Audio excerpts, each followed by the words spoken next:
Así han calificado tanto el presidente venezolano Nicolás Maduro como el subsecretario de Estado de Estados Unidos para Asuntos Políticos, Thomas Shannon, el encuentro mantenido el lunes en Caracas como parte de la agenda del diálogo entre gobierno y oposición.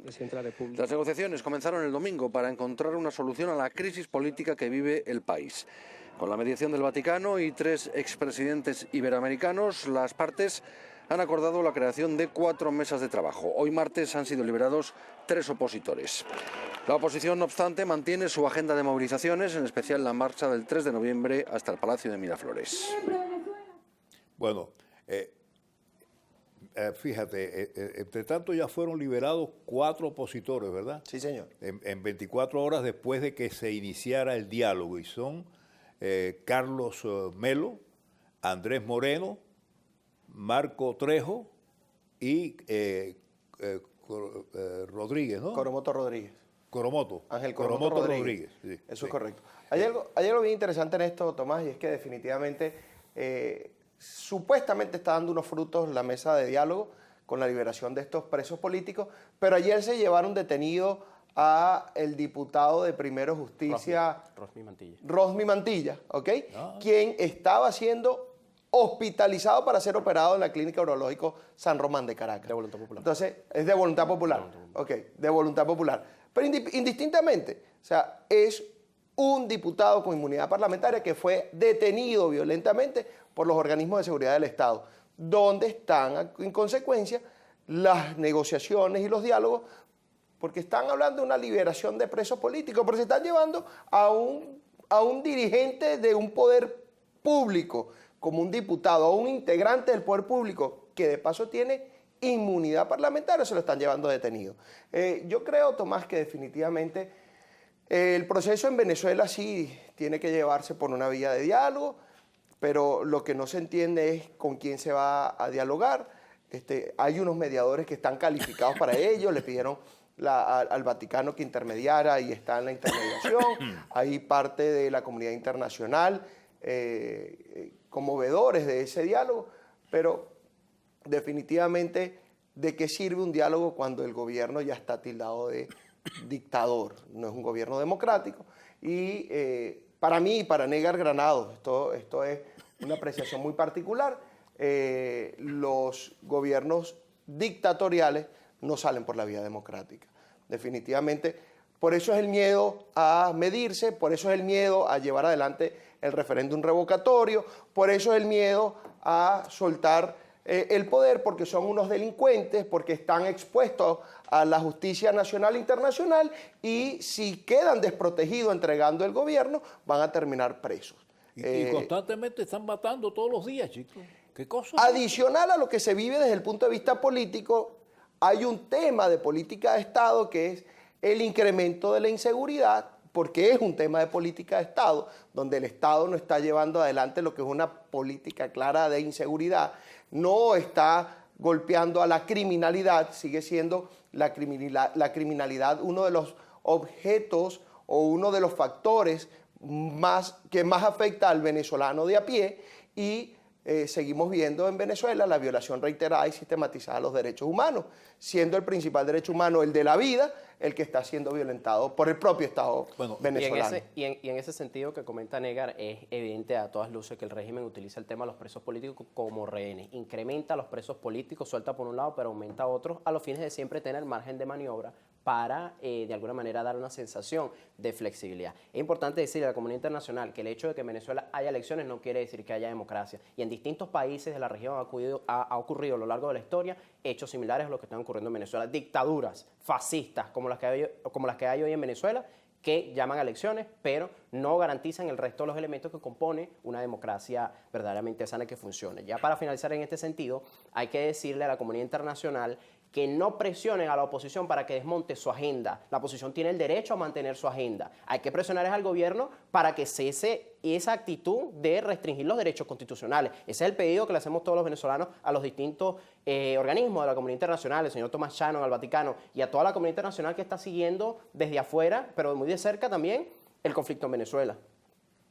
Bueno, el partido Voluntad Popular Es un partido fuerte, ¿no? Sí, por uno de los partidos de oposición. Sí. Es un partido fuerte, de hecho es el partido de presos de Leopoldo López, que es en esta manera uno de los presos políticos más Dice que simbólicos. no se han sumado a la mesa del diálogo porque entienden que no se reúnen las condiciones necesarias, en especial de los presos políticos. Correcto, de hecho ayer lo decía su actual dirigente, el encargado del partido, el diputado Freddy Guevara, que el tema no se trata de un tema de diálogo para liberar a los presos políticos ya, se trata de un tema que permita la resolución del conflicto, que permitan un cambio de gobierno por vía constitucional y de manera electoral. De manera que la línea política que ha tenido Voluntad Popular ha sido clara, ha sido precisa. Voluntad Popular, otros partidos también como Acción Democrática, Un Nuevo Tiempo, Primera Justicia, a pesar de que Un Nuevo Tiempo y Primera Justicia están allí en la mesa del diálogo, es evidente que, como se ha dicho a nivel de prensa, que eso es una reunión preparatoria del diálogo. Es decir, no es un diálogo como tal. En esa reunión, esa fase exploratoria, se están planteando unas condiciones que si el régimen accede, entonces ahí de alguna manera sí tiene viabilidad el diálogo.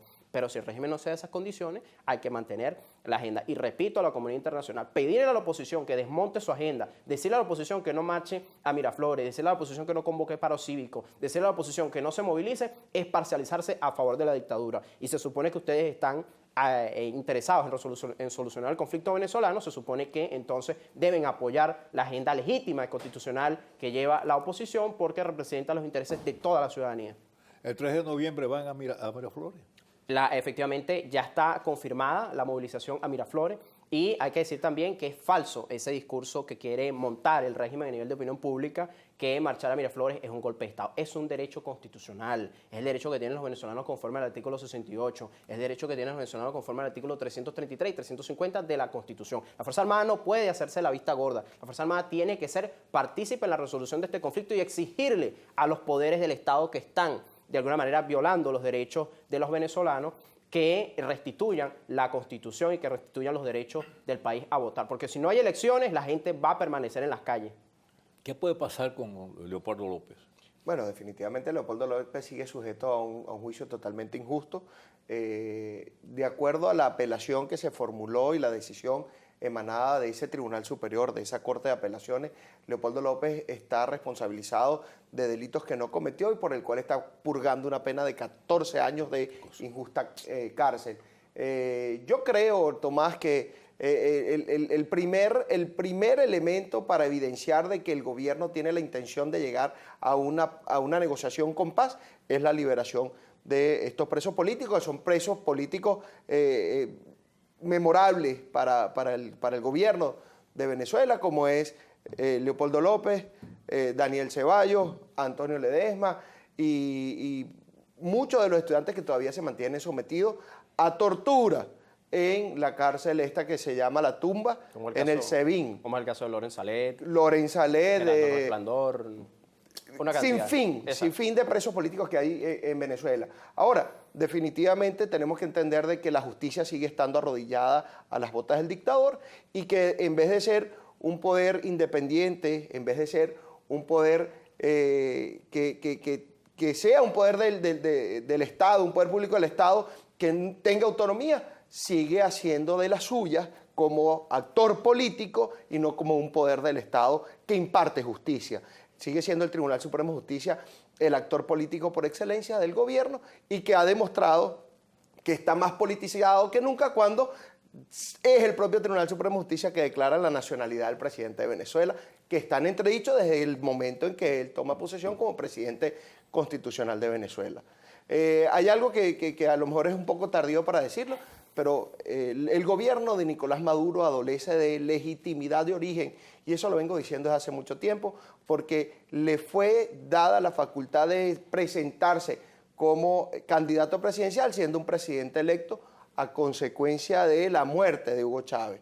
Y eso no estaba previsto en la Constitución, pero esa sala constitucional del Tribunal Supremo de Justicia le dio una interpretación a la Constitución permitiéndole al presidente encargado ser un candidato a presidente, y eso atenta contra la legitimidad de origen de Nicolás Maduro. Cosas como esas estamos viendo y que se van a seguir viendo porque lamentablemente, vuelvo a decirlo, el Tribunal Supremo de Justicia es un operador político del gobierno de Nicolás Maduro. Sí, yo creo ¿Qué está haciendo Moveré?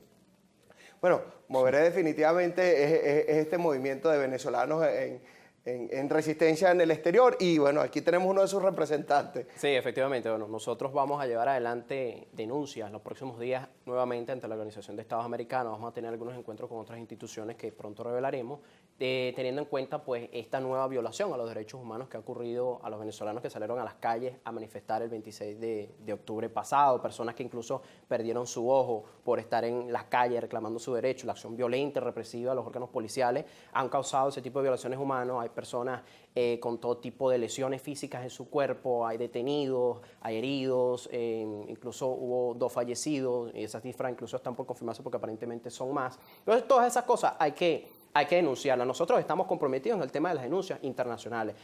En ese sentido, para acompañar a los venezolanos que están dentro, vamos a realizar esas denuncias. Pero también hay una jornada de recolección de firmas que se va a dar, que ya se está dando acá en Miami hasta el 15 de noviembre. Y nosotros vamos a acompañar esa jornada de recolección de firmas. Invitamos a todos los venezolanos que se encuentran radicados acá en el sur de la Florida a que asistan a el Arepazo 2, que está ubicado en la avenida 79 con 36 calle del Doral, porque ahí se están recogiendo firmas a los fines de denunciar ante la Comunidad Europea, ante la ONU, ante la OEA, al régimen de Nicolás Maduro, que ha conculcado los derechos que tienen los venezolanos que radican en el exterior a tener protección y defensa por parte del Estado. Los venezolanos que vivimos en el exterior estamos completamente desprotegidos. Se nos acabó el tiempo, pero de todas maneras vamos a seguir, vamos a regresar quizás en estos mismos días, porque todo está pasando, todo está pasando. Muchas gracias por la invitación. Gracias. Crucero saliendo.